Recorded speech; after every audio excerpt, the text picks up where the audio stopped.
Tout doit changer, dit évêque Kazin Gabriel Suka. Tout doit changer, dit évêque Kazin Gabriel Suka. Tu peux sortir de tes problèmes, Jésus est là. Ta foi est ta solution. Tu peux sortir de tes problèmes, Jésus est là. Ta foi est ta solution. Les aveugles voient, les malades guéris, les muets parlent, les captifs libérés. Jésus-Christ est vivant au milieu de nous. Appelez au +32 472 22 94 58 +32 492 17 57 89. Prière en ligne, miracle à portée de main. Appelez au +32 472 22 94 58 +32 492 17 57 89. Suivez-nous sur MCVN TV1 et Canal Vie Nouvelle. Téléchargez l'application Canal Vie Nouvelle sur App Store et Play Store. Tout doit changer, dit évêque Kazin Gabriel Suka. Tu peux sortir de tes problèmes, Jésus est là. Ta foi est ta solution. Des prières en direct sur Canal Vie Nouvelle, ce soir à 21h30 avec évêque Gabriel Kazin Suka. Ne ratez pas. Suivez-nous sur MCVN TV1 et Canal Vie Nouvelle.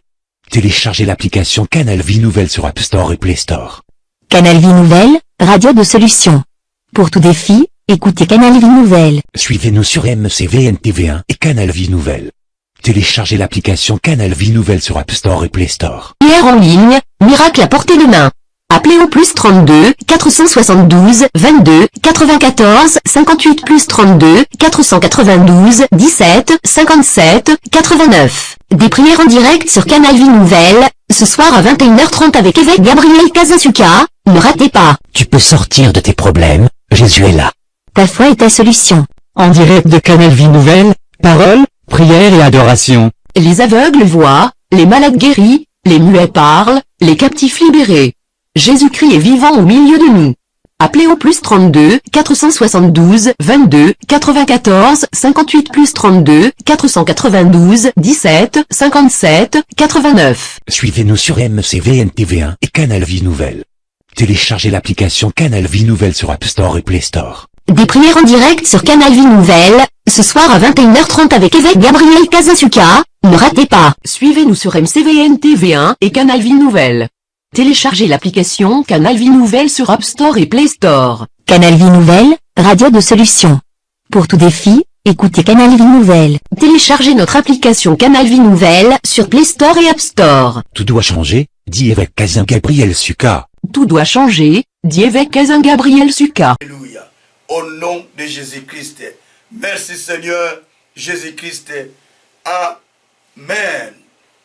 Merci beaucoup pour ceux-là qui sont habitués de nous suivre sur nos programmes et surtout sur ces programmes que nous faisons, parce que c'est un programme spécial d'où nous enseignons et nous devons clôturer ça. En principe, aujourd'hui c'est le jour dernier et demain c'est le jour où je vais faire une prière spéciale pour des familles qui me suivent normalement. Que Dieu soit loué. Alors bien aimé, vous savez, l'ennemi ne laisse pas l'œuvre de Dieu tranquille. Il combat, mais notre Dieu est toujours puissant. Il est au-dessus de tout. Il est plus que vainqueur et il nous a donné la victoire en toutes choses. Quels que soient les caprices de Satan, les caprices de l'ennemi, il ne pourra en aucun cas nous vaincre si c'est ce que nous allons faire, parce que notre Dieu est souverain. Notre Dieu est puissant. Que l'éternel Dieu soit loué. Bien-aimés, nous partageons la parole de Dieu en ce moment parce que nous avons commencé un sujet qui était intitulé Assez, je n'en peux plus. C'est ça le thème que nous avons enseigné. Assez, je n'en peux plus. Bien-aimés, vous ne pouvez pas dire assez, je n'en peux plus, si vous n'avez pas suffisamment, réellement, l'information, la connaissance par rapport à la situation dans laquelle vous vous retrouvez. Vous allez dire simplement, oui, Dieu a dit assez, mais ça ne sera pas assez parce que vous-même, vous n'avez pas suffisamment des informations qui vous permet de dire assez. Or, on peut dire assez lorsque vous avez suffisamment des informations qui vous permettent de pouvoir dire assez. Lorsque les informations suffisantes sont avec vous, ça vous permet de pouvoir dire assez. Mais sans cela, il vous sera complètement difficile de dire assez parce que vous n'avez pas suffisamment d'informations. C'est la raison pour laquelle ce soir, je suis en train de vous communiquer quelques informations vous concernant qui vous poussent de dire assez, qui vous dira non, assez, on ne peut pas continuer comme ça, on ne peut pas demeurer comme ça, on doit quand même expérimenter la puissance de notre grand Dieu, on doit expérimenter la puissance du Tout-Puissant. Que le Seigneur soit loué. Alors, en ce jour, je parle d'un sous-thème, un sous-sujet qui s'intitule « À la loi et au témoignage, si on ne parle pas ainsi. » À la loi et au témoignage, si on ne parle pas ainsi, le peuple n'aura pas le réveil, le peuple n'aura pas la délivrance, le peuple n'aura pas le salut, le peuple n'aura pas la bénédiction, le peuple n'aura pas sa guérison.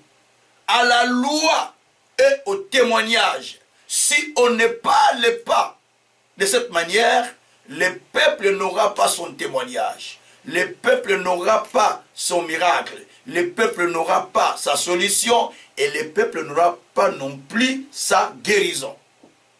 Bien-aimés, beaucoup de gens prient le Seigneur. Ils vont à l'église, ils prient le Seigneur, ils s'engagent dans le chemin de Dieu, mais ils ignorent la loi et les témoignages. Des choses, je vais en expliquer. Ils ignorent la loi et les témoignages. Lorsque vous ignorez la loi, vous vivez dans un pays où vous ignorez la loi, vous pouvez facilement vous retrouver au parquet, en justice, ou vous pouvez vous retrouver entre les mains de l'État. Parce que vous ignorez la loi. Vous ne pouvez pas être croyant tout en ignorant la loi de Dieu. Vous ne pouvez pas vous dire je suis croyant, alors vous ignorez ce que Dieu dit par rapport à votre vie, par rapport à votre marche, par rapport à la vie que vous devrez mener dans le Seigneur. C'est pourquoi il est dit dans Ésaïe 8, verset 20, à la loi et au témoignage. C'est là où il y a notre thème. À la loi et au témoignage. Si on ne parle pas ainsi, le peuple n'aura pas de réveil. Gloire soit rendue au Seigneur. Pourquoi des blocages au milieu des enfants de Dieu? Pourquoi des délivrances répétitives? Pourquoi des situations cycliques? Ça tourne, ça part, ça revient, ça tourne, ça part, ça revient. Pourquoi des malédictions générationnelles sur le peuple? Pourquoi la malédiction au milieu du peuple alors qu'ils croient en Jésus? Pourquoi des maladies incurables au milieu de nous, enfants de Dieu? Pourquoi des situations qui ne trouvent pas de solution des années? Pourquoi les progrès n'y a-t-il pas au milieu des enfants de Dieu? Pourquoi leurs frères et sœurs ne sont-ils pas mariés, mais ils continuent à vivre dans l'impudicité, et puis ils légalisent ça, ils normalisent ça. Et ils sont à l'église, ils ont des responsabilités. Et les pasteurs acceptent ça. Pourquoi les églises se divisent? Pourquoi celui-là se querelle contre l'autre alors qu'ils sont tous enfants de Dieu? Pourquoi toutes ces choses? La réponse est simple. À la loi et au témoignage, le peuple n'aura pas de réveil.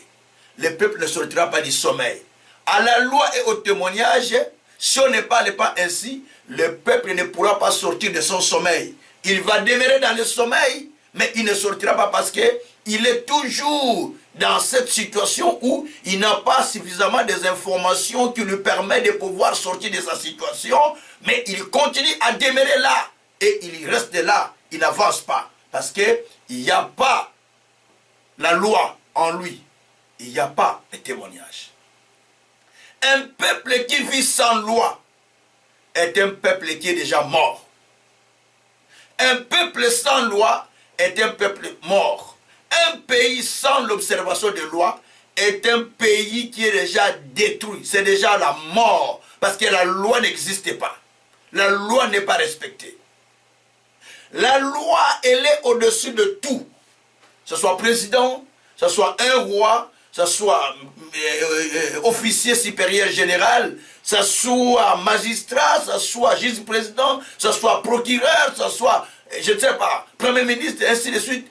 Donc la loi, elle est au-dessus de tout. Elle est établie pour être au-dessus de tout. Tout le monde doit en respecter. Vous pouvez aller dans certains pays, vous allez voir. Donc, certaines personnes, tellement qu'ils sont d'autorité, le code de la route n'est pas pour lui. Il peut aller comme il veut. Il peut faire ce qu'il veut parce qu'il est au-dessus de la loi. La loi n'est même pas respectée. Et des pays comme ça, c'est-à-dire qu'il n'y a même pas la vie. Il y a la destruction. Parce que celui-là, il va voler, on ne va rien lui faire. Parce que même s'il vole, la loi n'existe pas, il va voler. Et l'autre venait, il vole, la loi n'existe pas. Et c'est ainsi de suite.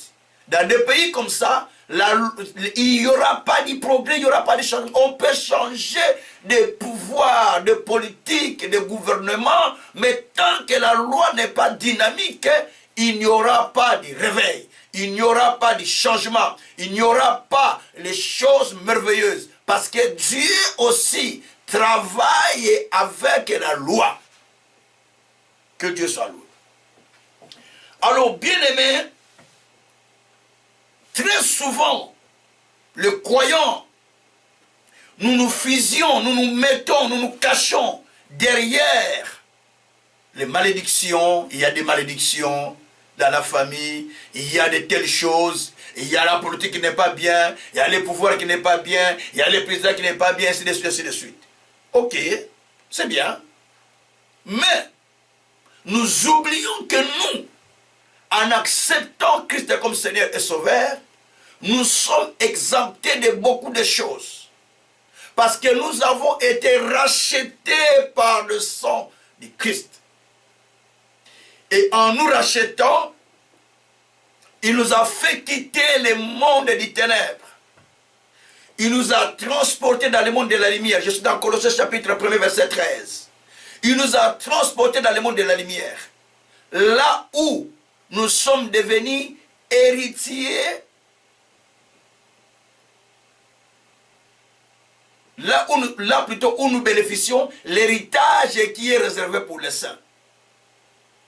Donc si nous ne comprenons pas ça, nous allons continuer à nous inquiéter, à nous lamenter, à parler, à dire mais voilà, ça ne tient pas, ça ne marche pas. Mais le problème, il faut comprendre d'abord qu'à la loi et au témoignage, si on ne parle pas ainsi, le peuple ne pourra pas avoir l'aurore. Le peuple ne pourra pas voir la lumière. Le peuple ne pourra pas voir le soleil qui se lève dans sa vie. Parce qu'il faut parler de la loi. Dieu soit loué. Alors, bien-aimés, Dieu, dans sa parole, il a placé aussi la loi. La loi qui doit devoir gérer les peuples.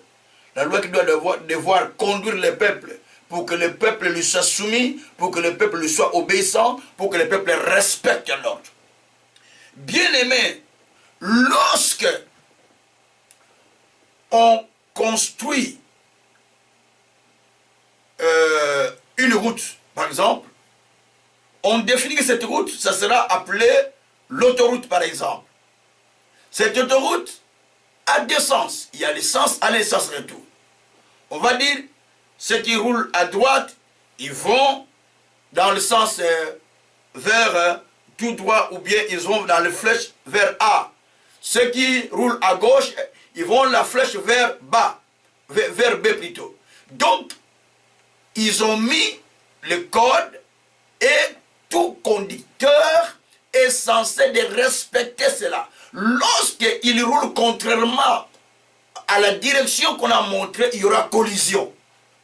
C'est pareil aux enfants de Dieu.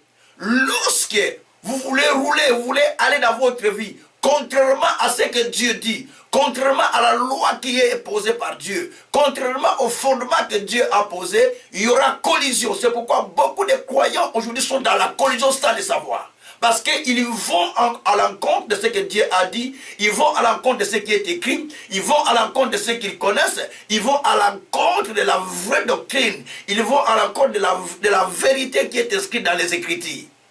Ils font ce qu'ils ont pensé. Parce qu'ils ont été enseignés comme ça, ils sont habitués comme ça, alors ils croient que cela est une vérité. Et c'est ça le danger. Alors à la loi et au témoignage, si on ne parle pas, le peuple ne peut pas voir l'aurore ou le réveil. Si on ne parle pas de la loi et du témoignage, le peuple ne sera pas dans la lumière. Le peuple n'aura pas de la lumière. Alors bien aimé, j'ai lu le texte là, Ésaïe 8, Ésaïe chapitre 8, verset 20. Et c'est là où nous allons partir avec ce petit enseignement, parce que le temps est parti. Nous avons eu des caprices techniques. Alors, j'ai dit, bon, nous, quel que soit le temps, nous allons enseigner ces messages. Peut-être les gens peuvent les suivre en différé, ça ne dérange pas, mais du moins, moi, j'ai fait la part que Dieu m'a demandé de faire. Je suis dans Ésaïe 8, au verset 20 et 21. Alors, il est dit ceci. À la loi et au témoignage, si l'on ne parle pas ainsi, il n'y aura point d'aurore pour les peuples. Merci Seigneur. Alléluia. Il sera errant dans le pays, accablé, affamé. Quand il aura faim, il s'irritera, maudira son roi et son Dieu, et tournera les yeux en haut. Puis il regardera vers la terre, et voici, il n'y aura que détresse, obscurité et de sombres angoisses. Il sera repoussé dans le péché ténèbres. Merci Seigneur. Lorsque le peuple n'observe pas la loi, lorsque le peuple n'obéit pas à la loi, la Bible dit à la loi et au témoignage, lorsqu'on ne parle pas de la loi, lorsque la loi n'est pas enseignée, lorsque la loi n'est pas observée, la Bible dit que vous allez remarquer une chose, le peuple va commencer à aller, ça, d'abord il n'y aura pas l'aurore, il n'y aura pas de la lumière, et deuxièmement le peuple va commencer à aller ça et là dans le pays. Et la famine va venir, la souffrance va venir, il va commencer à s'irriter en disant mais pourquoi ça, pourquoi ça, pourquoi ça? Il va peut-être maudire Dieu, mais Dieu m'a abandonné, Dieu ne m'aide pas, Dieu ne m'écoute pas. Et il va maudire aussi le roi du pays ou les autorités du pays. Jusqu'à ce qu'il va comprendre que non, jusqu'à ce que plutôt il va se retrouver dans le milieu d'angoisse, le milieu du ténèbre, un milieu où il y a les ténèbres. Parce qu'il n'y a pas la loi, il n'y a pas l'observation de la loi. Lorsqu'on n'enseigne pas la loi, lorsqu'on n'enseigne pas les témoignages, le peuple est dans les ténèbres. Que Dieu soit loué. Alors, bien aimé, la loi de Dieu, c'est quoi? J'ai dit la loi dans son ensemble, la loi du monde, c'est une législation qui est mise en place, c'est une disposition législative, une disposition juridique plutôt qui est mise en place pour pouvoir aider, diriger la population à pouvoir s'orienter, à pouvoir respecter tout ce qui est mis par l'État ou qui est disposé par les autorités. Et Dieu aussi de son côté, il a placé la loi. La loi de Dieu, il est exprimé dans sa parole. Or, à l'époque, lorsqu'on parle de la loi au témoignage, la loi à l'époque était comme dans l'Ancien Testament, au temps de nos pères, Abraham et les autres. La loi, Abraham n'a pas vécu la période de la loi. Abraham a vécu la période de la foi. Après Abraham, vint Moïse. Mais Moïse est dans la période de la loi. Après la période de la loi, vint le prophète. Au temps où de David. Saoul, David se souviennent des prophètes.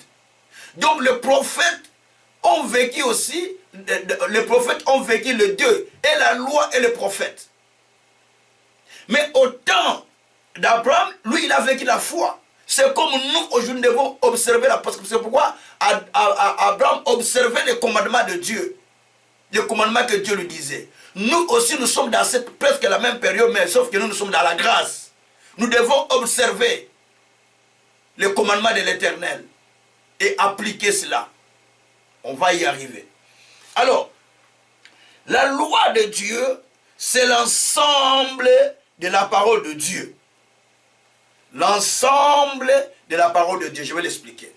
Or, dans la loi, au temps de l'Ancien Testament, il y avait 4 éléments. Quand on parlait de la loi, on parlait de la loi de Dieu, que les sacrificateurs appliquaient sur la vie du peuple et sur leur propre vie. La loi de Dieu était composée de 4 éléments. Le premier élément, c'était le commandement. Le deuxième élément, c'était les promesses. Le troisième élément, c'était les préceptes. Les ordonnances par les ordonnances. Le quatrième élément, ce sont les préceptes. Donc, dans la loi de Dieu, il y avait le commandement, il y avait les promesses, il y avait le précepte, il y avait les ordonnances, tous les 4, si vous voulez bien. Ce sont ces 4 éléments qui étaient là. Et le peuple devrait appliquer, il devait observer le commandement, il devait observer les préceptes, et il devait observer les ordonnances. Ainsi que, donc il devait tout observer. Mais gloire soit rendue au Seigneur. Lorsque Jésus est venu sur terre, la Bible dit dans Colossiens, il a effacé l'acte dont les ordonnances nous condamnaient et qui subsistait contre nous. C'est-à-dire qu'il a effacé, il a supprimé l'acte dont les ordonnances nous condamnaient et qui continuaient à subsister contre notre vie. S'il faut extrapoler ce texte, il voulait dire simplement, il a rendu nul toutes les dispositions de la loi et des ordonnances qui continuaient, ou du décret qui continuait à peser sur nous. Donc il a supprimé les dispositions. C'est une loi, c'est une disposition faite, une disposition juridique. Il a supprimé la disposition là qui faisait que nous soyons condamnés. Il a supprimé les ordonnances. Il a supprimé les préceptes. Parce que c'était difficile à supporter, à accepter de faire et les préceptes et tout ça. Ce qui fait que vous allez remarquer que les sacrificateurs, lorsque quelqu'un avait le péché, il fallait prendre un agneau. On touchait, le sacrificateur mettait l'agneau sur l'autel. Et il mettait sa main sur le sacrifice. Il parlait à Dieu pour que le péché de ce peuple tombe sur le sacrifice de l'animal. Et lorsqu'on sacrifie cet animal, ce n'est pas l'animal qui est mort. En fait, ce n'est pas l'animal qui... L'animal est mort. Il est mort à cause du péché de ce peuple. Parce qu'on a mis la main sur lui en parlant que nous te sacrifions cet animal à cause de Gabriel Kazensouka qui a péché, à cause d'Antoinette, à cause d'Augustine, à cause de Marguerite, à cause de Jacqueline. Donc, nous te prions, oh Dieu, d'accepter et de pardonner leurs péchés. À ce moment, le péché qui était sur moi, le péché qui était sur toi, ça descend sur cet animal. Lorsqu'on le sacrifie à l'Éternel, si cet animal est agréable à Dieu, le fumet monte vers le Seigneur. C'est-à-dire que vous êtes pardonné directement. C'était comme ça. C'est pourquoi Jésus a envoyé aussi l'agneau. Pour nous sauver, l'agneau ne suffisait pas. Parce que tout le monde n'avait pas la possibilité de se procurer l'agneau. Et voilà pourquoi il va nous envoyer un agneau. Alléluia. L'agneau qui est venu ôter le péché du monde, Jésus de Nazareth. Il a été sacrifié. Il s'est donné en sacrifice, pardon. Il s'est donné en sacrifice. Il était mis à l'autel pour sauver le péché de l'humanité. Il s'est mis pour sauver le péché de l'humanité. C'est pourquoi il est dit dans Hébreux 10, verset 7, vous descendez. À partir du verset 5 d'ailleurs. Il m'a fait un corps, ô Dieu. Vous descendez jusqu'au verset 5 jusqu'au verset 8 d'ailleurs. Il m'a fait un corps pour accomplir sa volonté, ô Dieu. Dieu nous a fait un corps. Donc Dieu a donné un corps à Jésus, pardon. Pour que, par son corps, nous soyons sauvés. Qu'il soit un sacrifice expiatoire, un sacrifice qui sauve l'humanité. Oui, je ne sais pas comment vous prenez Jésus, c'est seulement un Jésus qui sauve, un Jésus qui guérit, un Jésus qui délivre. Mais c'est un Jésus qui sauve du péché. Si vous êtes pécheur, je vous appelle aujourd'hui de croire en ce Jésus que je prêche, pour que vous puissiez mener une vie de sanctification. C'est à cause de vous, à cause de moi, qu'il est mort à la croix, afin que nous puissions mener une vie de sainteté, une vie agréable devant Dieu. Nous puissions être appelés enfants de Dieu, acceptés dans le registre de ceux qui sont nés de Dieu dans les ciels. Bien-aimés, alors là nous allons constater encore une chose, que dans la loi, il y avait ces dispositions que nous appelons les ordonnances, le précepte, le promesse et le commandement. Jésus étant venu sur terre, ayant venu sur terre plutôt, il a annulé cette disposition qui nous condamnait, selon Colossiens 2, versets 14 à 15, il a annulé l'acte dont les ordonnances nous condamnent. Il a annulé les décrets. Un acte, c'est un décret. Il a annulé les décrets. Il a annulé ces ordonnances qui ont été écrites contre nous, qui devaient nous condamner. Et en les annulant, il nous a laissé deux choses importantes. Il a laissé devant nous le commandement et les promesses. Dans cette période de la grâce, Dieu a mis devant nous le commandement et la promesse. Les deux choses que nous devons observer. C'est pourquoi Jésus dit, celui qui m'aime, il observe mes commandements. Donc nous devons observer les commandements de Dieu. Il dit, si vous m'aimez, alors gardez mes commandements. Donc nous devons observer maintenant les commandements de l'Éternel. Que Dieu soit loué. Alors, dans la loi, il y a les commandements et les promesses. Il y a les ordonnances et les préceptes. Et les préceptes et les ordonnances, parce que ça condamnait, Dieu les a supprimés par Jésus-Christ. Maintenant, nous avons la loi. Maintenant, nous avons plutôt les commandements. Et nous avons les promesses. C'est cela qu'on appelle aujourd'hui la loi de Dieu. Les promesses et les commandements. Alors, les promesses et les commandements sont les éléments importants qui nous aident à pouvoir nous rassurer dans notre chemin, dans notre voyage de la vie chrétienne.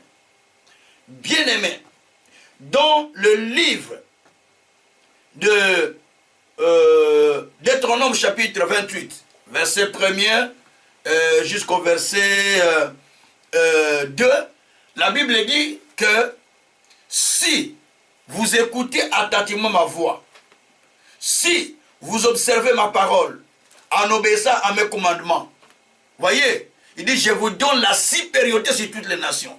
Donc, cette bénédiction, cette promesse est conditionnelle.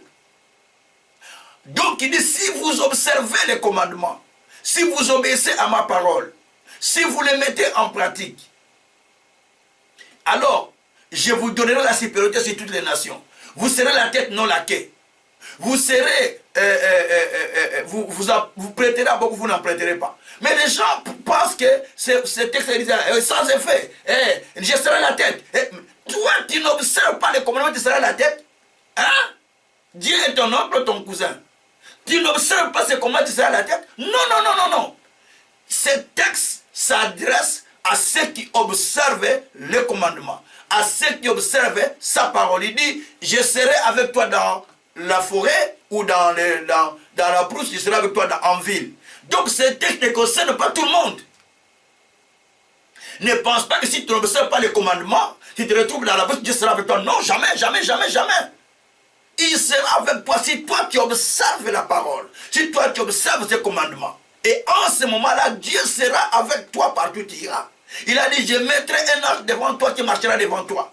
Parce que les gens prient. Ils cherchent la délivrance par-ci par-là. Pasteur, priez pour moi. Pasteur, aidez-moi. Pasteur, priez pour moi. Je suis d'accord, je vais prier pour toi. Est-ce que toi, tu observes les commandements? Si tu ne l'observes pas, tu vas dire, mais pasteur, tu as prié pour moi. Je n'ai pas vu la prière. Souvent, je demande, papa, maman, ok, je vais prier pour toi. Pour ton cas là. On n'a pas encore prié pour ça. Oh, papa, on a prié ça déjà pour un tel. Pourquoi ça n'a pas été? Tu vois que ce pasteur n'a pas la puissance? Il a la puissance de Dieu en lui. Mais le problème, c'est toi. Tu n'as pas observé les commandements. Et comme tu n'observes pas les commandements, donc même si moi j'ai prié aussi, tu dis là, j'ai été chez Papa Kazin, mais je n'ai rien vu. Et pourtant Dieu l'utilise. Alors, tu vas quitter chez moi, tu vas encore chez un autre. J'ai été chez Pasteur tel. Non, c'est un problème de l'observation du commandement. Tu n'observes pas les commandements. Et quand tu n'observes pas les commandements, donc tu es déjà en difficulté avec Dieu. J'ai lu le texte de Deutéronome chapitre 28.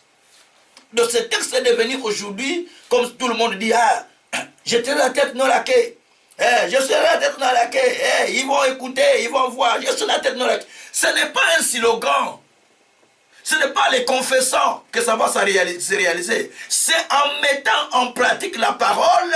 Lorsque vous mettez en pratique le commandement de Dieu, Dieu s'engage derrière vous. Dieu s'engage à accomplir ce qu'il a dit. Dieu ne peut pas s'engager à quelqu'un qui n'accomplit pas sa parole, qui n'applique pas sa parole. Dieu ne peut pas s'engager à quelqu'un qui ne met pas sa parole en pratique. C'est tout à fait possible. Mais c'est quand vous observez les commandements, vous les mettez en pratique. Dieu se met aussi à l'œuvre.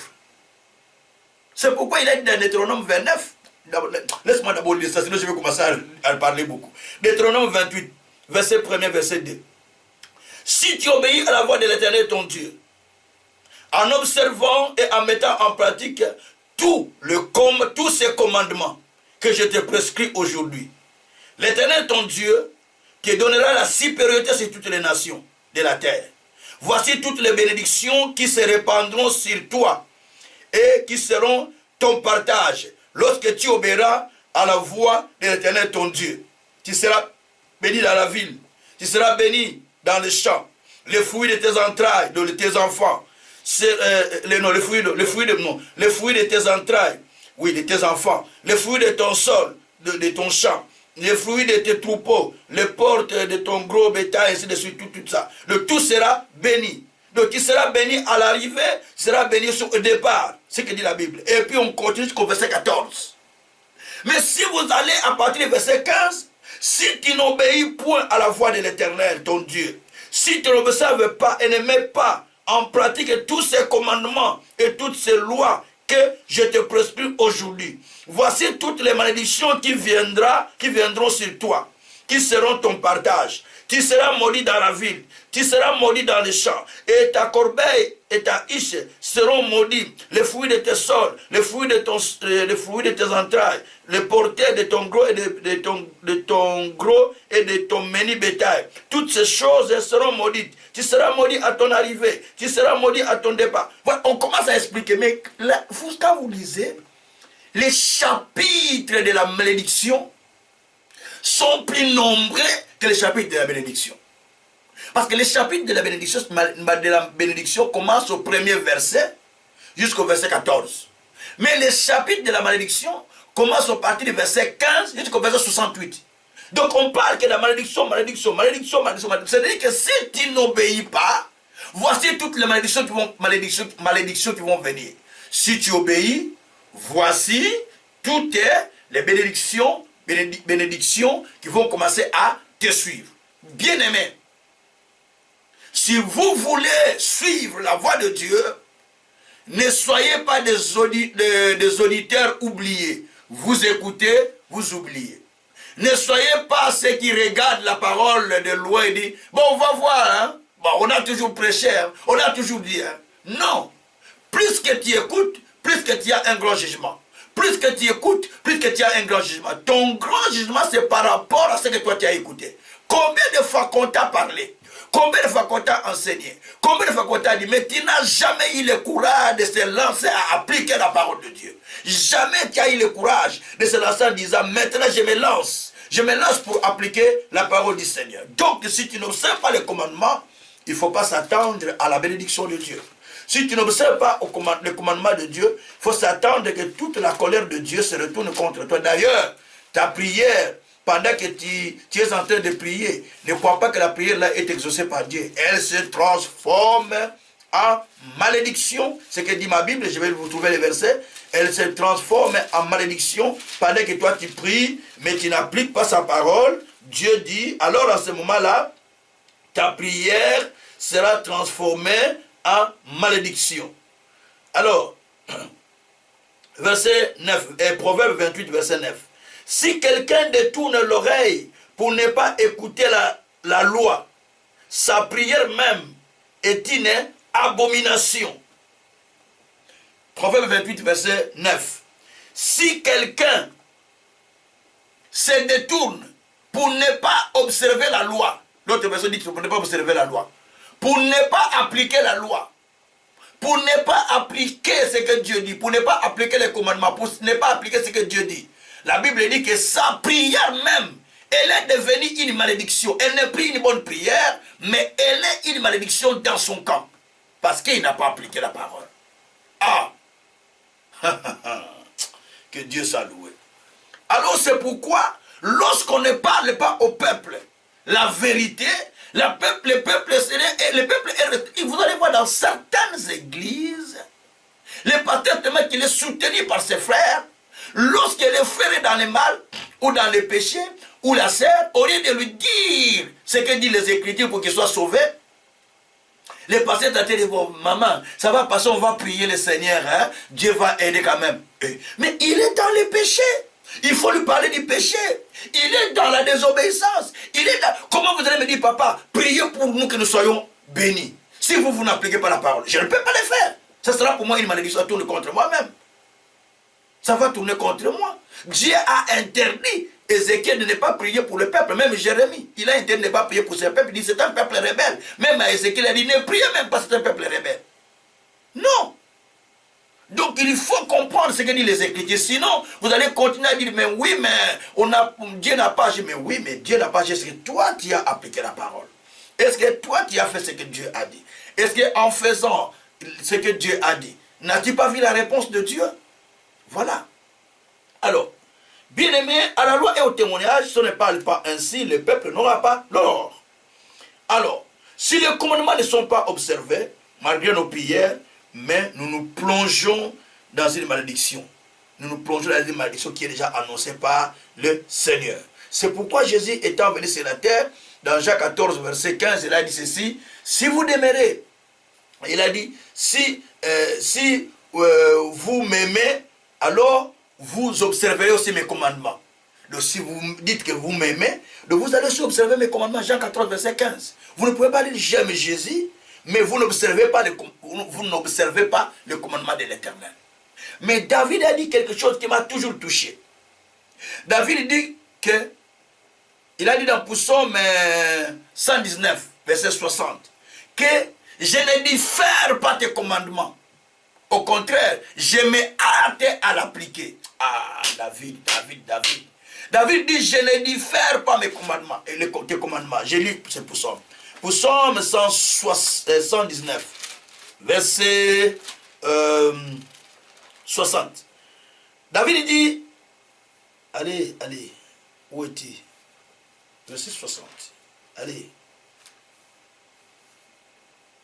Voilà. Je me hâte. Je ne diffère point d'observer tes commandements. Hein? Alléluia. Et verset 61 dit, les pièges des méchants m'environnent. Je n'oublie point ta loi. Au milieu de la nuit, je me lève pour te louer à cause des jugements de ta justice. Je suis l'ami de tous ceux qui les craignent et de ceux qui gardent les ordonnances ou les commandements si vous voulez bien. Donc, il dit ici, je me hâte, je m'empresse, quand j'écoute la loi de Dieu, je m'empresse pour le mettre en pratique. Je m'empresse pour l'observer. Je ne vais pas les différer, je vais les faire plus tard. Bon, je les ferai à un autre jour, je les ferai à une autre période, à un autre mois, je les ferai. Tu ne peux pas différer ce que Dieu t'a dit, parce que toi tu es un humain, tu n'es que poussière, tu ne sais pas si ce Dieu va te prendre au milieu de la semaine, mais tu dis, Seigneur, bon, ça je ne le fais pas maintenant, je le ferai plus tard, ou je le ferai le mois qui vient. Est-ce que tu es sûr que tu vas arriver le mois prochain? Tu n'as pas vu quelqu'un qui n'est pas malade et est mort? Est-ce que tu es sûr que tu vas finir le mois prochain? Les jeunes ne meurent pas, le vieux ne meurt pas, les mamans ne meurent pas, les personnes âgées ne meurent pas, les enfants qui naissent ne meurent pas. Et tu dis, oh, je vais faire ça plus tard. Je sais, quand Quand est-ce que tu vas faire ça plus tard? On t'a prêché la repentance, aujourd'hui tu dis, bon, ça, je vais faire un effort de me repentir. Tu vas faire un effort quand? C'est au moment que tu écoutes la parole, c'est au moment-là que tu vas maintenant te plier devant le Seigneur. D'ailleurs, les Français disent qu'on plie la barre quand il est encore chaud. C'est au moment que tu as écouté, c'est à ce moment-là que tu dois commencer à te décider pour changer les choses. Tu ne dois pas attendre et dire, bon, j'attends seulement le mois prochain, je vais me repentir à ce mois-là, j'attends la période prochaine. Mais au moment où Dieu parle, c'est à ce moment-là où il y a la chaleur. Vous savez que lorsque l'eau était agitée à la piscine de Bethesda, c'est à ce moment-là que les gens se jetaient pour trouver la guérison. Ce n'est pas après que l'eau est agitée. Au moment où l'eau était agitée, au moment où la parole est agitée avec révélation, c'est à ce moment-là que tu dois te plonger dans la parole pour l'appliquer. Il ne faut pas attendre. Sinon tu vas peut-être dire, mais pourquoi Seigneur? Pourquoi ça ne change pas? Ça ne change pas parce que toi tu n'appliques pas la parole. Alors même quand tu dis assez, je n'en peux plus, Dieu dit non. Ce n'est pas encore assez. Ça doit demeurer dans ta vie pour que tu comprennes. Parce que tu n'es pas prêt à appliquer la parole. Tu n'es pas celui qui met la parole en pratique. Tu n'es pas comme David qui courait à coordonner la parole pour l'appliquer. J'ai vu des gens au Nigeria, les gens couraient pour appliquer la parole. Les gens courent pour aller à l'église à 5 h du matin. 5 h. Ils sont à l'église, les cultes commencent à 6 h. L'église est déjà remplie à 4 h du matin, l'église est remplie. Ils attendent 2 heures pour les cultes. 2 heures avant les cultes. Ah, frère, comment Dieu ne peut pas bénir les personnes? Mais toi, tu pars à l'église à quelle heure? Tu ne connais pas la valeur de Dieu. Tu pars déjà en retard. Si tu es pasteur, tu pars, tu rentres quand déjà tout a été fait. Maintenant, c'est le temps d'adoration. Allez, on arrête de la musique. Le pasteur va rentrer. Allez, on met la chanson que le pasteur aime pour rentrer. Allez, qui rentre. Chef Kagat. Chef coutumier. C'était chef coutumier. Non. Quand tu n'es pas enseigné par la loi de Dieu, par rapport au culte, comment on doit se rendre au culte, comment on doit servir le culte, tu ne feras pas un culte agréable à Dieu. Tu ne feras pas un culte agréable à Dieu. Relis encore Romains 12 pour bien comprendre le culte agréable. Il faut que tu puisses arriver au moment où tu comprends que ce n'est pas moi, mais c'est le Seigneur qui est honoré. Je ne suis qu'un instrument. Jamais le cheval qui avait transporté Jésus avait sauté pour dire que moi aussi, même quand on a mis les pagnes, c'est Jésus qui était dans la gloire, ce n'est pas le cheval. On n'a pas parlé du cheval. On a parlé de Jésus qui était dans qui est entré à Jérusalem. On n'a pas dit que le cheval est entré à Jérusalem. On a dit Jésus est entré à Jérusalem. Mais il a utilisé un cheval. Et le cheval n'a pas dit que vous les autres chevals, moi je suis au-dessus de vous parce que moi Jésus est monté sur moi. Je suis entré à Jérusalem. Voilà moi. C'est ça la mentalité. C'est ça la mentalité. La mentalité des gens qui n'ont pas cette culture-là de craindre l'Éternel. Ils croient qu'être pasteur, c'est montrer ce que tu as, c'est montrer les vêtements, c'est montrer aux gens que toi tu es. Ce n'est pas ça. Ce n'est pas ça. L'enfer t'attend si tu ne te répands pas. Je ne suis pas quelqu'un qui marche les mots. Je suis quelqu'un qui dit la vérité de la parole de Dieu. Parce que je ne marche pas dans ce système, dans cette vie-là. Que Dieu soit loué. Donc, bien aimé, David dit que moi je me hâte pour appliquer la parole. Et je ne me mets pas au milieu de ceux qui ne craignent pas le Seigneur. Je ne suis même pas ami de ceux qui ne craignent pas le Seigneur. Frère, comment je peux être ton ami? Toi, tu marches dans le péché. Toi, tu marches dans le mal. Moi, je dois être avec toi. Ne sais-tu pas que le jour où Dieu a voulu frapper Corée, Dathan, Abiram, il n'a pas frappé seulement Corée, Dathan, Abiram. Il disait bien nombre 16. Nombre 12, nombre 16. Lisez tous ces deux textes. Lorsque Dieu s'est levé contre eux, parce qu'il s'est opposé à Moïse, il a dit, Moïse, sépare-toi de toi, faites des camps. Moïse passait de l'autre côté, et vous allez de l'autre côté. Ils ont dit, ah, voilà, Dieu m'avait prouvé que Moïse n'est pas serviteur de Dieu. Ils sont allés de l'autre côté, il a dit, avec vos familles. Ils sont allés avec leurs familles. Et les amis qui les ont suivis, il a ouvert la terre. Brrr. Ils n'ont pas été enterrés par les gens, c'est Dieu qui les a enterrés lui-même. Nzamba Kundaba, comme on dit dans ma langue. Dieu les a enterrés lui-même. Il a ouvert la terre, lui-même il les a enterrés, boum, il n'y a pas les matins, il n'y aura pas les deuils. Donc je les ai enterrés moi, mais c'est fini. Allez, continuez la marche. Bien aimé, tout ce qui est avec est englouti. Tu ne peux pas être l'ami de quelqu'un qui marche dans le mal. Tu ne peux pas être l'ami de quelqu'un qui vole. Tu ne peux pas être l'ami de quelqu'un qui est impudique. Tu ne peux pas être l'ami de quelqu'un qui est des mensonges. Tu ne peux pas être l'ami de quelqu'un qui fait du mal. Sinon, tu seras aussi contaminé. La Bible dit, celui qui s'assemble à une prostituée devient une prostituée. Si tu t'assembles à quelqu'un qui a du mal, tu deviendras aussi comme cela. À moins que tu t'approches de lui pour l'aider à venir au Seigneur. Pour l'amener à quitter le monde du ténèbre, à venir vers le monde de Dieu. Combien de serviteurs de Dieu ont eu tendance, je ne vais pas rapprocher un tel pasteur ou bien un tel, et puis il s'est garé, il a laissé sa vision pour rentrer dans d'autres choses qu'on ne peut pas dire ici sur place. Et ça l'est toute la fois de plusieurs personnes. Alors qu'il était bien. Oui. Ici, nous avons besoin de l'observation du commandement. Alors, les commandements sont très importants. On ne peut pas connaître Dieu assez si on n'observe pas les commandements de Dieu. Le commandement fait partie de la loi. Tout ce que Dieu vous donne comme commandement, il vous donne des commandements au travers de ses serviteurs. Il vous donne des commandements au travers de la parole. Tout ce que Dieu vous commande de faire, lorsque vous ne le faites pas, vous vous mettez en malédiction. Vous vous mettez dans une mauvaise posture devant le Seigneur. Et deuxième chose, ce sont des promesses. Les promesses nous garantissent la vie, dit la Bible. Les promesses nous rassurent. Les promesses, c'est cela qui fait que Dieu puisse nous bénir. Dieu a dit dans Psaume 119, je pense au verset 154, si je ne me trompe pas, le Seigneur dit que, Paul, c'est David qui a dit, rends-moi la vie selon tes promesses, ô Dieu. Donc la vie que Dieu veut te donner, la bénédiction que Dieu veut te donner, la gloire que Dieu veut te donner, c'est par rapport aux promesses. Dieu ne te donne pas ce qui n'est pas programmé pour toi. Mais Dieu te donne des choses qui sont préparées pour ta destinée et des choses qui sont déjà promises. C'est pourquoi quand vous allez prier le Seigneur, vous nous amenez devant Dieu avec les promesses que vous connaissez, avec les promesses qu'il a dit aux gens. En fait, les promesses sont comme le code qui nous permet de pouvoir aller nous justifier devant le Seigneur. Il est dit dans Ésaïe 41, verset 21, plaidez votre cause, mais présentez votre moyen de défense. Vous allez plaider la cause devant Dieu, mais présentez votre moyen de défense. Quel est votre moyen de défense? Ce n'est toi qui m'as dit.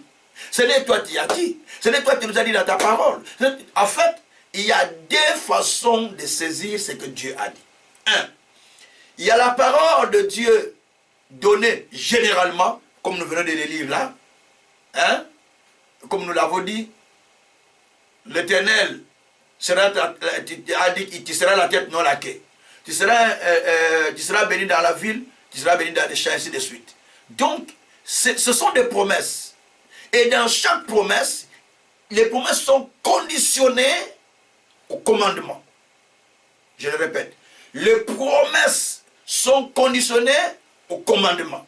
Même quand Dieu nous dit, payez l'offrande, payez la dîme, donc c'est un commandement, mais derrière là il y a la promesse, il dit, quand vous payez, j'enlève l'ennemi qui vient détruire votre champ. Quand vous payez, je fais ça, je fais ça. Donc Dieu commence à parler de ce qu'il va faire au-dessus de vous. Donc cette promesse d'être béni, d'être riche, elle est liée au commandement. Quand vous n'obéissez pas ces commandements, c'est-à-dire que cette promesse est nulle et n'a pas d'effet. La promesse devient efficace lorsque vous obéissez au commandement. La promesse de Dieu devient... Des fois, vous ne priez pas pour cette promesse. Mais ça s'est fait parce que vous obéissez aux promesses de Dieu. Vous obéissez plutôt au commandement de Dieu. Dieu le fait. Dans certaines choses pour lesquelles nous nous cassons la tête à prier, nous n'avons pas besoin de beaucoup prier. Mais nous avons besoin simplement d'obéir. Lorsque notre obéissance devient parfaite, Dieu commence à agir automatiquement. Il y a des gens que je connais, des grands hommes de Dieu que je connais. Il peut se mettre seulement pendant 10 minutes, il prie, Dieu commence à faire les miracles dans sa vie. Il commence à répondre. Mais toi, tu vas gêner pendant 5 jours pour avoir la réponse. Mais lui, il n'a pas gêné. Il a prié parce qu'il est tellement obéissant à Dieu. Par son obéissance, même s'il parle à Dieu, Dieu l'écoute. Parce que l'obéissance nous approche de Dieu. L'obéissance ouvre nous ouvre les portes du salon de Dieu. Pour que nous accédions dans son salon. Afin que nous puissions recevoir les instructions de Dieu. Bien aimé, Donc les promesses de Dieu sont données comme un héritage à ceux-là qui obéissent. Les promesses de Dieu, c'est cela qui crée notre alliance. Dieu crée l'alliance avec l'homme par la promesse. Lorsque le peuple obéit, alors Dieu crée l'alliance avec lui par les promesses. C'est pourquoi il a dit à Abraham, quitte le pays de ton père et ta mère, va dans le pays que je t'ai béni. La condition était quitte d'abord. Si Abraham n'était pas parti, il ne serait pas béni. Malgré toutes les promesses qu'on a faites sur lui, il ne serait pas béni. Il fallait qu'Abraham quitte. En quittant et en y allant, Dieu a accompli les promesses. Quand il a dit, donne-moi ton fils, ton unique, celui que tu aimes, c'est un commandement. Lorsqu'Abraham a obéi, la Bible dit qu'en ce moment-là, lisez Genèse 22, Dieu maintenant a accompli les promesses qu'il avait dit et il a donné encore d'autres promesses sur lui. Donc, lorsque vous obéissez au commandement qu'il vous donne, les promesses maintenant deviennent effectives, deviennent actionnelles, ou deviennent en action. Et sont actionnées plutôt. Donc, si vous ne les faites pas, les promesses ne seront pas actionnées. Donc, pour que les promesses soient actionnées, il va falloir que vous d'abord, vous obéissez au commandement de l'Éternel. Bien-aimés, nous prions le Seigneur, nous servons Dieu, nous suivons Dieu, nous demandons à Dieu d'intervenir. Nous disons, Seigneur, assez, nous sommes fatigués de ces problèmes. Oui, nous sommes fatigués. Est-ce que vous obéissez au commandement de Dieu? Est-ce que vous êtes prêts à obéir au commandement de l'Éternel? Parce que lorsque vous obéissez, vous allez obtenir un témoignage favorable. Merci Seigneur. Lorsque vous obéissez, Dieu va proclamer l'année 2022 comme une année de témoignages favorables pour vous. Que le Seigneur soit loué. Alors, donc, David a dévancé. Il a dévancé le Seigneur. Dans ce dire, nous allons lire ce texte. David dit que je dévance l'aurore. J'écris et j'espère à sa promesse. Et on va lire ce texte. David était quelqu'un qui avait bien compris ces choses. Il s'est donné à Dieu, il suivait le Seigneur et il observait les commandements. À tel point que lorsque le commandement vient sur vous, vous les appliquez. La Bible dit dans Proverbe 4, verset 18 que votre vie cette fois-ci, la vie des justes est comme une lumière qui brille en plein midi, où le chemin des justes est comme une lumière qui brille jusqu'en plein midi, dont le soleil qui brille comme le soleil en plein midi. Donc, la vie d'une personne devient une vie lumineuse. Ça éclaire comme un soleil en plein midi parce que vous avez accepté la parole, vous avez observé les commandements. Bien-aimés, nous avons besoin d'observer les commandements de Dieu. Quand nous l'observons, Dieu change. Quand nous l'observons, Dieu nous aide. Quand nous l'observons, Dieu nous fait marcher dans sa parole. Donc le commandement, c'est l'ensemble des paroles. L'ensemble de tout ce que Dieu nous dit. En fait que nous puissions l'observer, cela est devenu le commandement. Donc lorsque nous l'observons, Dieu nous aide à aller loin et à progresser. Vous allez voir dans la Bible, il y a quelqu'un qui est déjà établi roi, mais n'observait pas le commandement de l'Éternel. Dieu a prononcé des sentences sur lui. Jérémie 22, verset 27 à 29. La personne de Jéconia. Dieu a dit, terre, terre, jusqu'au verset 30. Il dit, terre, inscrit Jéconia comme une personne dont les descendants ne vont pas hériter le trône. Comme une personne dont les descendants ne prospèrent pas et qui va partir à l'étranger, ne va plus revenir en lui, il sera captif dans un pays étranger. Il va mourir là-bas. Donc Dieu a donné ses sentences sur lui parce qu'il n'observait pas les commandements de Dieu alors qu'il était roi.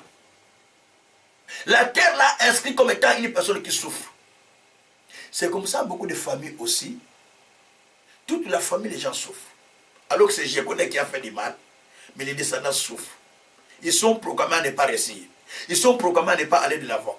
Ils sont proclamés à ne pas rester dans leur couple, dans leur ménage. Ils sont proclamés à ne pas aller de l'avant. Ils sont proclamés à vivre de telle chose parce que la sentence était déjà donnée à votre grand-père Jéconia. Et ça descend. Aucune personne ne monte. Aucune personne ne s'élève. Eh bien, il faut observer, il faut voir si vous observez les commandements. Et dans des cas comme celui-là, vous avez besoin de vous tenir en sacrifice de prière devant Dieu. Faire des sacrifices de jeûne et de prière, par exemple. Faire un sacrifice à Dieu, peu importe ce que vous allez faire à Dieu, dans une église, je ne sais pas, ou dans une communauté, dans un ministère, vous faites un sacrifice. Vous dites, Seigneur, je vais faire des sacrifices à Dieu pour ma famille, pour mes enfants, pour moi-même. Vous faites un sacrifice à Dieu, vous parlez à Dieu, vous demandez que cela s'arrête. Nous ne voulons plus voir ce que nous vivons. Dieu va arrêter. C'est ce que dit Psaume 50, verset 14. Rassemble-moi ceux qui ont fait le sacrifice, ceux qui ont fait vœu à l'Éternel en faisant un sacrifice. Donc vous faites vœu à l'Éternel tout en lui présentant un sacrifice. Vous parlez à Dieu si ce sacrifice vous fait mal. Lorsque vous parlez, vous dites Seigneur, ce sacrifice me fait mal, mais je le fais parce que je veux que tu puisses arrêter les délits sur ma vie et sur la vie de mes enfants, sur ma famille. Je veux que tu arrêtes les délits sur mon épouse ou sur mon mari. Je veux que tu arrêtes les délits sur mon travail, sur notre famille. Dieu arrêtera parce que vous avez obéi au commandement de l'Éternel. Bien-aimé, à la loi et au témoignage, si on ne parle pas ainsi, le peuple n'aura pas de réveil. Il y a les gens qui puent Dieu, qui s'engagent de la voie de Dieu. Mais ils n'ont pas le temps de demander à Dieu que les yeux soient illuminés, comme l'a dit l'apôtre Paul, pour qu'ils comprennent les merveilles qui est cachées derrière la parole. Psaume 119, verset 18. David, n'est-ce pas qu'il a demandé qu'à Dieu d'ouvrir ses yeux pour qu'il contemple les merveilles qui sont cachées dans la parole? Éphésiens 1, verset 16 jusqu'à verset 18. N'est-ce pas Paul avait demandé dans ses prières que Dieu ouvre les yeux des Éphésiens, qu'il illumine les yeux de leur esprit, pour qu'ils comprennent la richesse qui est cachée pour eux, derrière l'appel que Dieu leur avait lancé. Donc toutes ces choses-là, ça nous fait comprendre que lorsque vous êtes dans des situations qui continuent à perdre, à tourner, vous vous dites non Seigneur, je ne peux plus. Parce que toi qui es dans Psaume 125, verset 3, que le bâton de la méchanceté ne pourra pas continuer à demeurer dans la vie du juste, de peur que le juste plonge sa main dans la faute. Donc moi je ne veux plus ça. Et vous vous révoltez et Dieu change les choses. Ce soir, bien-aimés, j'ai voulu vous faire comprendre que si on ne te parle pas de la loi, tu ne changeras pas. Mais certaines personnes n'aiment pas qu'on leur parle. Par exemple, je suis allé prêcher quelque part. Alors, en prêchant, le pasteur me dit, papa, ici, ne parle même pas des problèmes de l'argent. Parce que sinon, tout le monde va fouiller. J'ai dit, ah! Donc, dans cette église, il n'y aura pas de riches. Dans cette église, il n'y aura pas de gens bénis. Parce que déjà, quand vous parlez de l'argent, ça fait un problème. Ce sont les pauvres qui n'aiment pas qu'on parle de l'argent. Ce sont les pauvres qui cherchent à donner quelque chose de mauvais à Dieu. C'est clair. Si tu acceptes la pauvreté, tu vas faire ça. Riche n'est pas celui qui a l'argent. Riche, c'est la pensée. Ceux qui sont devenus riches, ils te demandent comment ils sont devenus riches. C'est la pensée. Un homme de Dieu nous dit toujours, ce n'est pas l'argent qui a fait ma force, qui a fait de moi grand. Mais ce sont mes pensées qui sont en moi, qui ont fait de moi grand. Les pensées que j'ai reçues en moi, qui se sont développées en moi, qui ont fait de moi grand. Donc, vous devez faire très attention. Vous avez besoin de développer votre pensée. Vous avez besoin de vous remplir de la connaissance, de la parole de Dieu.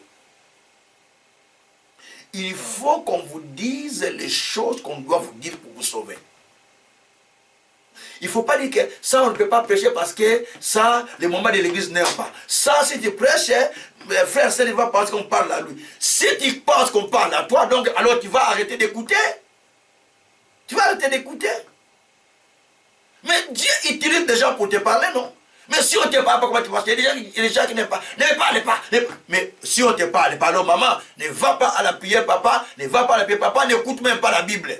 Ne lis même pas la Bible parce que la Bible te parlera un jour dans un passage où tu lis, on te parle des choses que tu dois faire, que tu ne fais pas. J'avais pitié quand le pasteur a dit, on ne parle pas de l'argent parce que sinon ce sera j'ai dit, moi je suis venu pour demander de l'argent. Tu m'as déjà entendu aller prêcher quelque part, je demande de l'argent. Je ne fais pas ça. J'enseigne, ceux qui sont touchés, ils font ce qu'ils peuvent. Je suis allé enseigner dans une église à Paris, chez un ami pasteur. J'ai prêché un séminaire d'une semaine. Avant que le séminaire ne termine, une femme blanche, une maman, elle était guérie sur place du cancer. Elle a dit, pasteur, je donne la maison à l'église. Il avait 2 appartements. Il avait une maison en province et 2 appartements à Paris. Il a dit, je donne l'appartement à l'église. J'étais parti avec pasteur Miko. On était avec lui. Il a pris, dit, je donne l'appartement à l'église. Il a donné l'appartement à l'église sur place en tout. Je n'ai pas demandé de l'argent. Et les gens se sont levés au même moment où je priais. Il y avait que entre 50 et 60 personnes. Mais je n'ai pas prêché l'argent. Je parlais comme ça, je disais d'observer le commandement de l'Éternel. Je n'ai même pas parlé de dîmes. Les gens ont, j'ai dit, vous savez, quand vous avez des dettes, vous priez Dieu. Mais vous êtes fichés déjà dans le registre de Dieu. Vous êtes fichés comme quelqu'un qui a des créances. Quelqu'un qui a des dettes. Comme quand vous avez des dettes, on vous fiche dans la Banque nationale. Mais là, vous êtes fichés dans le livre de Dieu. Parce que vous avez des dettes de Dieu. Et vous devez faire un sacrifice pour ça. Pour que Dieu vous pardonne, pour que Dieu fasse quelque chose. Je parlais comme ça. Et les gens qui sont commencés à sortir, j'ai vu pendant qu'on priait, les gens sortir, courir, vite, papa. Ils sont venus en plein kit de moins de 50 personnes, à peu près, entre 50 et 60, mais on était moins. Avec les enfants, bien sûr, encore 60. Mais on était à peu près, les adultes, à peu près 40 personnes. On a donné 13 000 euros sur place. À l'époque, 2008, 13 000 euros sur place qu'ils ont donné. À l'époque, je dis bien, à l'époque, c'est pas aujourd'hui. À l'époque, ils ont donné 13 000 euros sur place. Le pasteur était tourné. Ils ont donné, la maman l'a donné la parole, il dit, je vends cet appartement et je donne tout l'argent à l'église. C'est une femme, elle était guérie de cancer. C'est une place pendant que je parlais. Vous voyez? C'est pour dire simplement que vous devez comprendre qu'en obéissant au commandement, c'est là où Dieu commence à changer l'histoire de l'homme. Ce soir, Dieu a besoin d'amener un témoignage à quelqu'un. Merci Seigneur. Dieu a besoin d'amener un témoignage à quelqu'un. J'ai dit mon dernier verset pour clôturer. Hébreux chapitre 11. Bien-aimé, pour que la loi et les témoignages deviennent efficaces. Je vais lire ça. Donc nous avons un élément à appliquer. Hébreux chapitre 11. Hébreux chapitre 11. Hébreux chapitre 11, verset 1er, verset 2. Il est dit ceci, or, la foi, est une ferme assurance des choses qu'on espère et une démonstration de celles qu'on ne voit pas. Pour l'avoir possédée, les anciens ont obtenu un témoignage favorable. La foi est une ferme assurance. C'est une conviction. Ça s'appelle pistis en grec. Une pistis veut dire une conviction ferme. La foi, c'est une conviction ferme. Une conviction ferme à l'intérieur de la personne que ce qu'on a dit, je crois. Je vais l'appliquer. C'est ça d'ailleurs la vérité. C'est ça. En fait, on peut écouter la parole, mais on n'a pas cette foi ferme. Comme j'ai déjà enseigné au cours de ces enseignements, j'ai parlé de la 3 dimensions de foi. J'ai parlé de la dimension, la foi qu'on reçoit par information entendue. Donc vous avez entendu l'information, qui sera béni, qui sera la tête, non la paix, la quai. Ça, c'est l'information générale que la Bible nous libère. La Bible livre les informations générales. Et vous recevez la foi de l'information, mais cette foi ne peut pas produire. Mais vous croyez quand même, mais elle ne peut pas produire. Et maintenant, vous devez passer à la deuxième dimension. La foi révélée. Vous avez reçu un réma. Vous avez reçu une révélation. Pendant que l'homme de Dieu parle, vous avez reçu une révélation qui vous dit, waouh, Seigneur, ça c'est à moi. Merci Seigneur. Alléluia. Alléluia. C'est cette foi-là qui amène la guérison. Pendant que Paul prêchait dans Acte 14, verset 9, la Bible dit que voyant que le paralytique l'observait, il dit, voyant qu'il avait la foi pour être guéri. Donc le paralytique a développé l'importance, si vous voulez bien, il a développé la foi révélée par ce qu'il a entendu. Et cela a provoqué le miracle dans sa vie. La foi révélée, cette foi-là qui vient par la révélation que vous avez reçue à l'intérieur de vous. La révélation par la parole qu'on a prêchée, ça veut dire Alléluia. Gloire à Dieu. Et tu dis, ça, c'est à moi. Ça reste à vous par d'autres personnes. Ça, c'est la révélation. Ça, c'est la foi, la deuxième dimension. Et la troisième dimension, c'est lorsque maintenant vous êtes révélé, la révélation pour Psaume 119, verset 130. La révélation de ta parole est claire. La révélation de ta parole illumine. Nous entrons dans une troisième dimension, une autre phase. C'est-à-dire, dans cette dimension, la révélation que j'ai reçue éclaire mon intelligence, éclaire mes ténèbres, éclaire mes yeux, éclaire, illumine. C'est-à-dire, la révélation met des projecteurs devant moi pour voir les choses clairement. Donc, je n'ai plus la même foi du débit. Je n'ai plus la même foi de l'information que j'avais reçue. Je n'ai plus la même foi de la révélation. J'ai maintenant la foi de l'illumination parce que je vois les choses pendant qu'on parle. Pendant que cette parole est prêchée, tu es en train de voir que si j'applique, si j'obéis au commandement, maintenant, là, je me vois maintenant un tel. Je me vois béni dans les champs. Je me vois béni partout. Tu commences à te voir comme la parole est en train de dire. Cela, ce n'est pas une foi normale. C'est la foi que Dieu communique lorsque la personne est illuminée. C'est pourquoi Paul demandait aux Colossiens d'être illuminés pour qu'ils comprennent l'espérance qui s'attachait à leur appel, pour qu'ils comprennent la dimension de l'onction qui était sur les croyants, que Dieu a utilisé pour ramener Jésus d'entre les morts, de la mort plutôt à la vie. C'est Ephésiens 1, verset 18 à 19. Quel est envers vous qui croyez l'infini grandeur de sa puissance, qui se manifeste avec efficacité par la vertu de sa force. Mais pour qu'il arrive à dire cela, il dit d'abord, je prie Dieu qu'il illumine les yeux de vos cœurs, pour que vous compreniez. Donc par l'illumination, vous comprenez une autre dimension. Donc, les chrétiens ont besoin de l'illumination, de l'éclairage qui change sa vie. Oh, Yesu Langai, Chabroko Sakaraba. C'est pourquoi la Bible dit, la foi est une ferme assurance. Mais moi, je ne dis pas ferme assurance. C'est une conviction personnelle. C'est une conviction. Tu ne peux pas avoir la foi sans être motivé. La foi motive. La foi bouge. Quand on a la foi, on bouge. Quand on a la foi, on agit.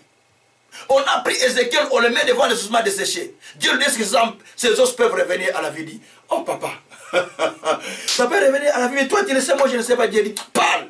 Sans hésiter, dit, il part au cimetière, il part devant les ossements. Les ossements, revenez à la vie. Allez, revenez à la vie. Comment ça fait le entraîneur? Pendant qu'il lui parlait, l'esprit entrait dans les ossements. Ça commence à faire des mouvements, ça commence à bouger. Et il y voyait, dans la foi illuminée, tu commences à voir les mouvements qui est en train de se créer dans ce que tu es en train de dire. Alléluia. Dans la foi illuminée, tu vois notre dimension. C'est pourquoi la Bible dit que la foi est une ferme assurance des choses qu'on espère et de celles qu'on ne voit pas. Donc, pour que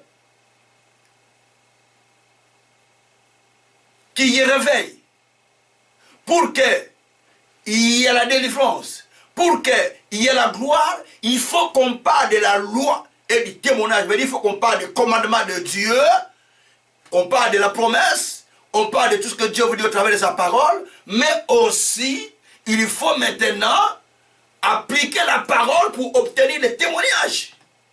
Il faut l'appliquer pour obtenir les témoignages. C'est pourquoi la Bible dit que la foi est une ferme assurance des choses qu'on espère et une démonstration des choses qu'on ne voit pas. Qui commence à démontrer. Il n'y a rien. J'ai dit à une femme en Guinée, j'ai dit, maman, tu n'as pas la foi, ça fait combien d'années? Elle dit, ma papa, j'ai fait 48 ans.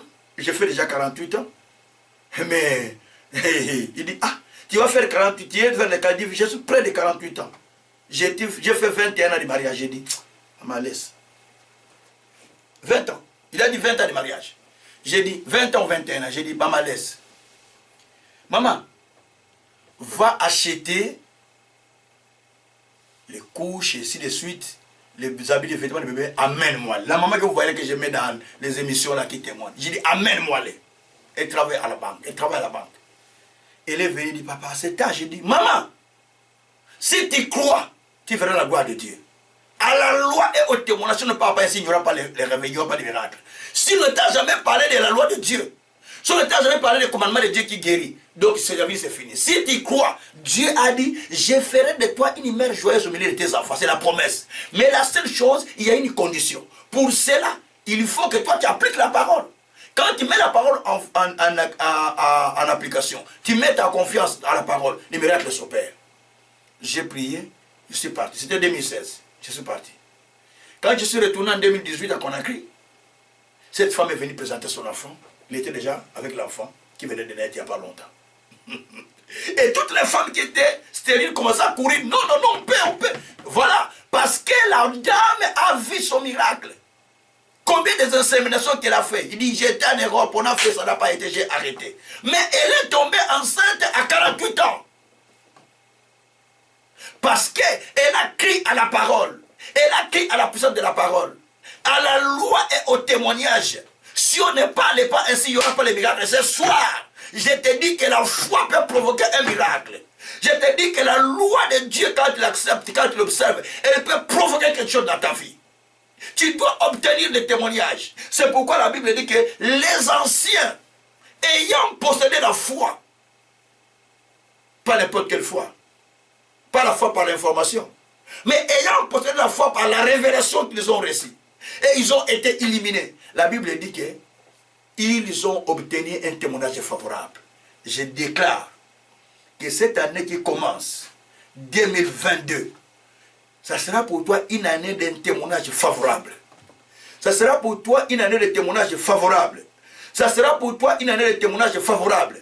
Dieu t'accordera un témoignage favorable. Peu importe le domaine que tu veux évoluer, mais Dieu va t'accorder un témoignage favorable. Peu importe dimension, Dieu va t'accorder un témoignage favorable. Peu importe dimension, il suffit que tu appliques la foi, que tu appliques la partie. Tu dis, je commence à mettre en application la parole de Dieu à partir d'aujourd'hui, et Dieu applique, dit à son tour, il va vous répondre par un témoignage favorable.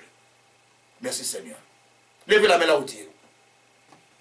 Si tu as la foi comme moi aussi, levez la main. Répétez la parole après moi. Seigneur Dieu Tout-Puissant, j'ai entendu ta parole. Je n'étais pas obéissant à ta parole. Je n'étais pas comme David, qui courait derrière la parole et qui l'appliquait. Seigneur, à partir d'aujourd'hui, j'ai fait comme David. Je dévance l'aurore. Je dévance l'aurore. Et je veux, Seigneur, appliquer ta parole. À partir d'aujourd'hui, tu me pardonnes tout entier. Tu me laves par le sang de Jésus-Christ. Tu me purifies. Fais de moi, Seigneur, une personne qui attend un témoignage. Une personne qui attend un témoignage. Oh Dieu du ciel, je veux que tu m'accordes un témoignage favorable pour cette année. Un témoignage favorable. Un témoignage favorable. J'étais distrait. Je ne comprenais pas.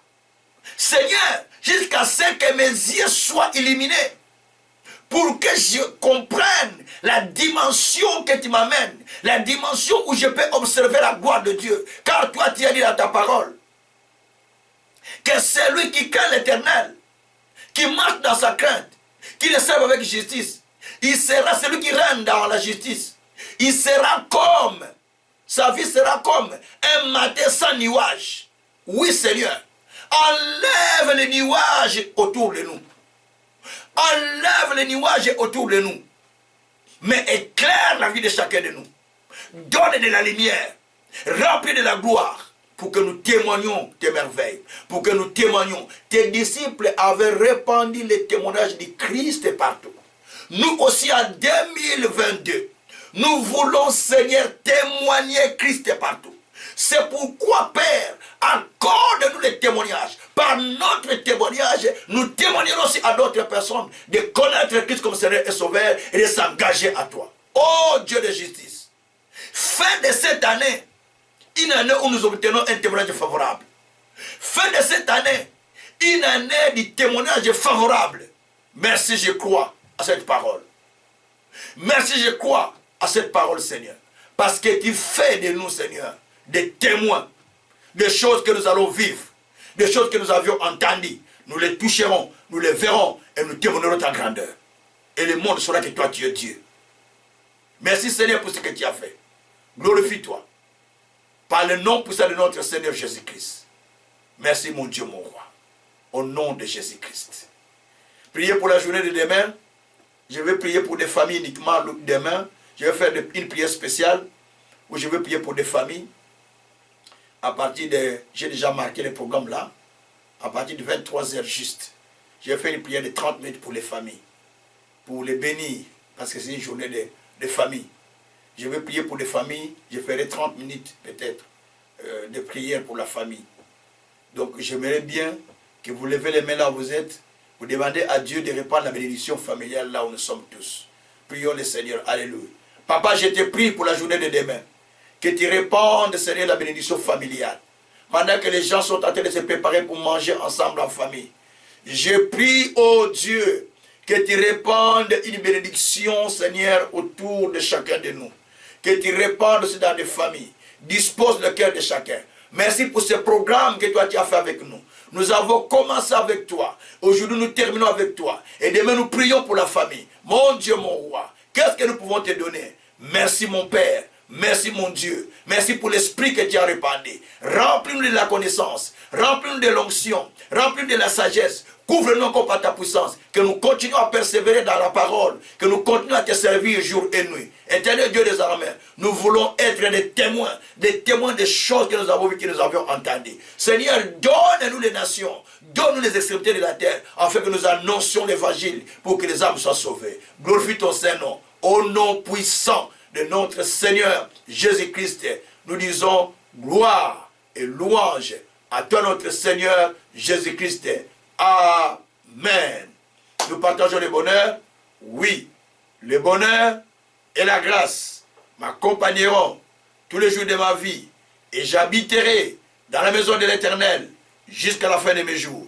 Au nom puissant de notre Seigneur Jésus-Christ, nous disons Amen. Soyez bénis et soyez bénis. N'oubliez pas, vous pouvez continuer à suivre nos programmes sur nos plateformes, sur radio, sur canalvienouvelle.org. Quand vous tapez, vous allez trouver 3 radios. Il y a Radio 1 ou Radio In, R7 In. Vous allez trouver R7 2, le Radio Canal Vie Nouvelle 1, Radio Canal Vie Nouvelle 2. Et puis M7 Radio, ça c'est la nouvelle. M7 Radio, Mission Chrétienne Vie Nouvelle Radio. Le M7 Radio, donc c'est une nouvelle radio que j'ai fait. Donc vous allez suivre là les enseignements, tout ça. Et je bénis Dieu parce que vous suivez les orateurs que vous n'avez, peut-être que vous connaissez ou peut-être que vous ne connaissez pas. Et maintenant, plus je mets des orateurs de l'extérieur. Vous suivez là les Osborne, les Kereteg, les Dr. Oedepo, de Chris, donc les grands hommes de Dieu, de Paul N.H. Vous allez sur beaucoup des hommes de Dieu, des papas Adeboye, tout ça. Vous allez sur des grands hommes de Dieu, plus étrangers, plus des anglophones, mais c'est traduit en français. On met ce qui n'est pas traduit, nous traduisons. Donc nous mettons beaucoup de prédications des hommes de Dieu différemment de l'extérieur. Et aussi dans notre chaîne, vous écoutez aussi d'autres pasteurs congolais que vous allez entendre, qui sont souvent avec nous dans la communauté ou qui sont sérieux. Nous passons aussi leurs prédications là-bas, et d'autres pasteurs guinéens, ivoiriens. Nous passons leurs prédications. Donc c'est tous les enfants que je forme dans les pays où je pars, souvent Guinée, Afrique de l'Ouest, et ainsi de suite. Et partout où je passe, donc vous allez entendre sur leurs prédications et ce sera pour vous une grande bénédiction. Donc les émissions sont en boucle de toutes les façons, mais moi généralement je fais les émissions dans la radio les jours impairs. Donc je fais lundi, mercredi je fais la rediffusion et vendredi je fais aussi l'émission de lundi, vendredi, et mercredi c'est la rediffusion de lundi, je fais l'émission à 21h30. Mardi, je fais l'émission à 21h, je fais des prédications en direct à 21h30. Tantôt, je donne des enseignements, tantôt, je donne des formations. Ça dépend de ce que Dieu va me mettre à cœur. Et puis, il y a des programmes là, des enseignements du mariage, des enseignements, il y en a beaucoup, divers enseignements. Donc, c'est vraiment une grande bénédiction. Il y a aussi l'école, nous avons aussi notre école biblique, IBPM, qui a commencé l'école que nous avions, ça fait plus de 20 ans que cela existe. C'est par là que j'ai commencé à former des serviteurs. Ça fait plus de 25 ans que nous avions commencé l'école. IBPM, Institut biblique international pour le perfectionnement du ministère. Donc le but c'est de perfectionner les ministres de Dieu. C'était ça. Au départ, c'était ça. À l'époque, c'était seulement des pasteurs qui venaient. Après, moi, ils ont commencé à venir avec leurs diacres, serviteurs à Kinshasa. Et puis ça a pris l'ampleur et puis ça a évolué. Et puis ça a commencé à m'amener un peu à voyager dans le monde pour aller donner des formations. Jusqu'aujourd'hui, on continue ça. Donc si vous êtes intéressé, vous pouvez vous prendre aussi, prendre contact avec nous. On vous inscrit, on vous envoie des enseignements en ligne ou on vous envoie des enseignements déjà préparés avec des audios. Et vous suivez avec le cours que vous écrivez, ça va vous aider aussi pour votre ministère. Que Dieu vous bénisse. Soyez bénis, vous tous qui m'avez suivi fidèlement, les mamans, les papas, les frères, qui sont loin comme des presses, vous qui êtes sur YouTube, vous qui êtes sur la radio Canal Vie Nouvelle, c'est M7, vous qui êtes sur M7 Radio, c'est Canal Vie Nouvelle, Radio Ini Radio 2, et vous qui êtes sur YouTube, vous allez vous taper Kazin, évêque Kazin Gabriel, Ntsuka, ou vous tapez M7. Donc, soit vous tapez M7, vous sortez mais M7 TV1, vous sortez les images, ou vous tapez évêque Kazin Gabriel Ntsuka, vous sortez toujours sur ma chaîne. Il y a deux chaînes là, deux chaînes mais qui sont collées à une. Si vous tapez tous les deux, ça sort. Et vous allez suivre les enseignements que nous donnons, et ça sera une bénédiction pour vous. Partagez-les à d'autres personnes qui ont besoin aussi de suivre ça. Ça sera une grande bénédiction.